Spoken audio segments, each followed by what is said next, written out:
Greetings all and welcome to The Pivot Point. I'm Tyron Leigh. I want to share with you my story. How I went from being a normal guy who went through extraordinary circumstance, was shot during an attempted home invasion, woke up in hospital after nearly dying, realized I was paralyzed from the waist down, had to learn to adapt my whole life to live in a wheelchair, and how I actually live a better life because of it. This will be a 4-part series that covers the shooting, the hospital stay, adapting to the wheelchair, and living my life after becoming disabled. And I hope you'll follow along. So, let's get into it.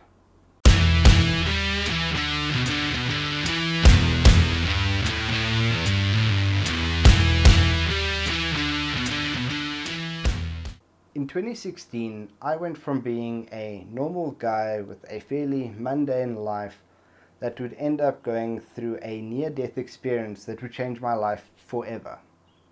The morning of the 16th of February 2016 started like every other morning for me. I woke up, went and did the chores of feeding the horses that we have on the property, and got ready and went to work, not knowing that by the end of that day, I would be rushed in for emergency surgery after being shot during an attempted home invasion. This evening felt like a normal evening to us. We were sitting on the couch watching TV, unwinding after a long day's work like we normally would. We had the front door open, which was not unusual because we have a whole bunch of dogs that were in and out of the house. We also have security measures in place, and we did not expect that the intruders would actually be able to bypass the security, which is what they did that evening. At around 9 o'clock at night, it started when our puppy started barking at the front door.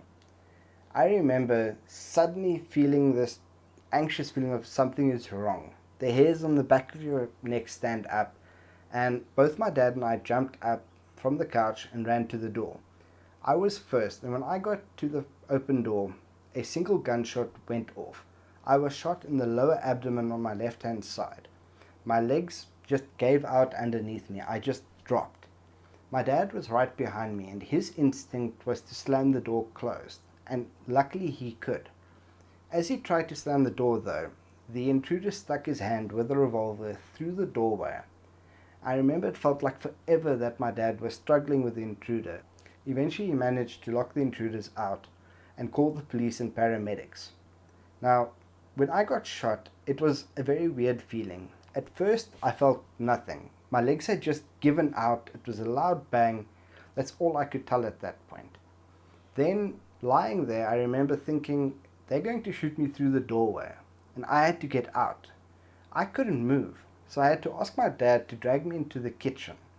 While lying there, it's as if the nerves had reconnected or the adrenaline had worn off or something, because from feeling no pain whatsoever, suddenly it started feeling like someone had stuck a hot poker into my flesh. It was a hot, burning sensation. That's the only way I can explain it. While lying there waiting for the police and paramedics to arrive, I decided to phone my girlfriend. I remember saying to her, I've been shot, but I am fine. I'm not going to let this get me down. According to her, the words, I'm fine and I've been shot don't work well in the same sentence. Who would have thought? After the phone call, I decided to do the only thing that a self-respecting millennial would do. I Googled my injury.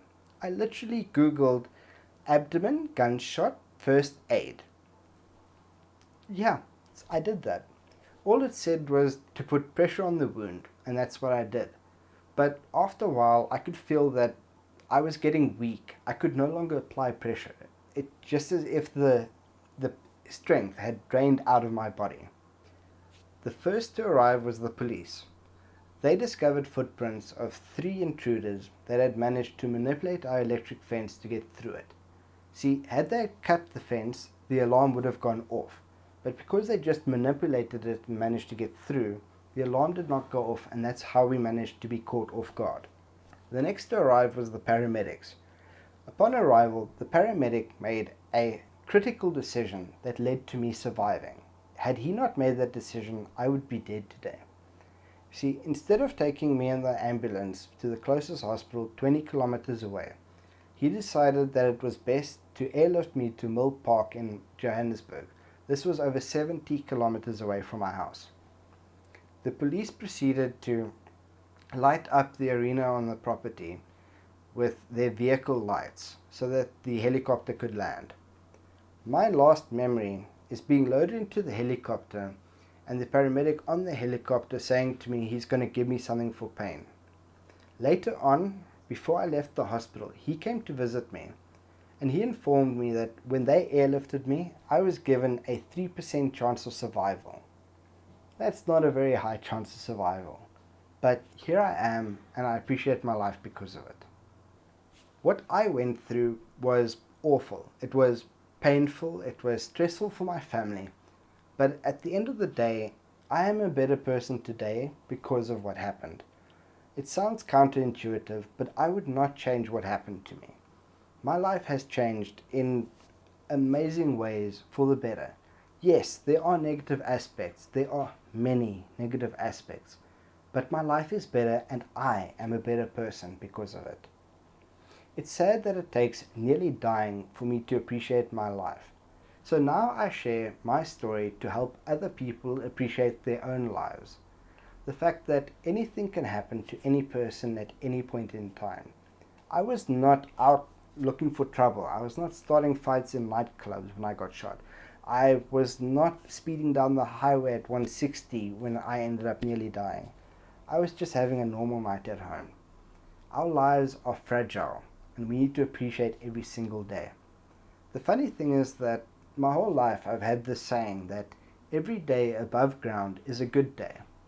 And the irony of the matter is that it took me being 3% away from dying to actually appreciate how good my life is and that I need to appreciate every day.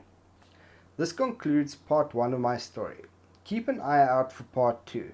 This is going to cover everything that happened in the hospital itself, all the surgeries I went through and interesting experiences I encountered. To make sure you don't miss it, subscribe to my channel. I'll see you in the next one.